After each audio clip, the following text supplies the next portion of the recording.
Hello, my name is James Ellis, and today we're going to be talking about thick client and thin client. Thick client is where you have your PC connected to a server.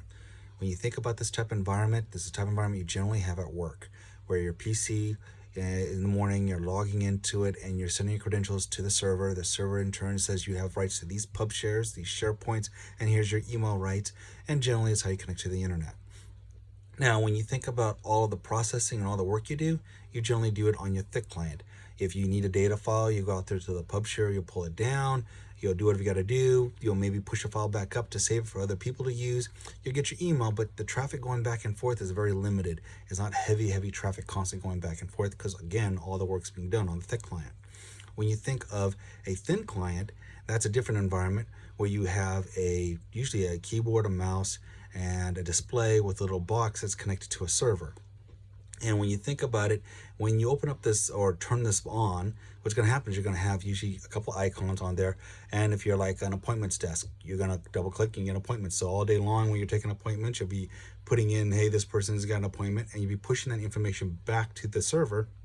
And all the information is being pushed on the server. The server is crunching it and everything else. But basically nothing's really happening at your thin client location other than you're just inputting data, and that's really it, and just jumping from field to field. You'll see also this when you look at medical transcriptions. I've seen this where I've set this up, and basically use the same concept where we just have a bunch of thin clients set up with WordPerfect, and they're just basically putting files and transcribing what doctors say and pushing it back to the server. But the server holds all the information, stores everything, and the WordPerfect program itself lives on the server. So you'll see this also outside of business. You can also say to some degree that Chromebooks, they're thin clients if you think about it, where basically where teachers and schools are using it, where basically a student can sit there and do all the work they want to do when they're connected to the internet, but they do it through Google Docs, because when you open up a Chromebook, it's just pretty much interface into a browser that gets you back to all of the Google tools that are out there. The other place you might want to also say this exists might be in an environment like an Apple TV, where you think about, hey, I'm connecting to Netflix, or I'm connecting to Hulu. Same thing. I'm nothing more than an application that executes something that talks over the internet, and then basically goes out there and has some server somewhere else do a bunch of work and push back me some data. So when you think about thin client is heavy use on the network, and all of the transactional work or heavy pushing is happening on the server end. So that's the difference when you think of thin client and thick client. And you think about where is the most computing power and where is the most network usage occurring. Now, when we think of pros and cons of both of them, let's start off with the pros of thick client. Thick client pros are, obviously, if the network's down, I still have a full-fledged computer I can use. Generally, my graphics interface is much more powerful because I have much more powerful computer. I have the flexibility adding software. I have the ability to handle larger files. So those are the kind of things that I think are the pros of thick client. The negatives of thick client, however, are I have a higher risk of security issues, such as someone loading a piece of software on there that may not function well with other software that's on there, or they may load a virus or malware on there because I have all these ports people can add data to.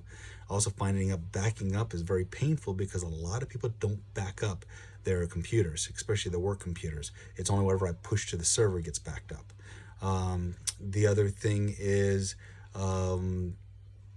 Updates are very painful from that standpoint, that basically when you're trying to update a bunch of thick clients, it's very hard because basically you gotta go to every computer. It's not something that's systematically done if it's just in one location.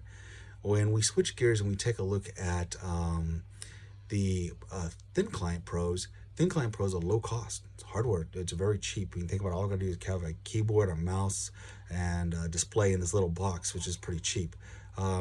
Primary power is basically on the server side, so I just have to make sure I have a very powerful server. Outside of that, my clients are really pretty cheap, and of course the software license, but that's generally going to happen regardless of whatever environment I live in. The other thing is the security. Security is a lot better because no one can just add stuff to my network. Everything has to be added through the server. They can't add it through the client. The other thing is virus protection and malware. It's all dependent on whatever comes through if I give the access rights to email, it's whatever the server says. Otherwise, it's pretty much limiting that as well.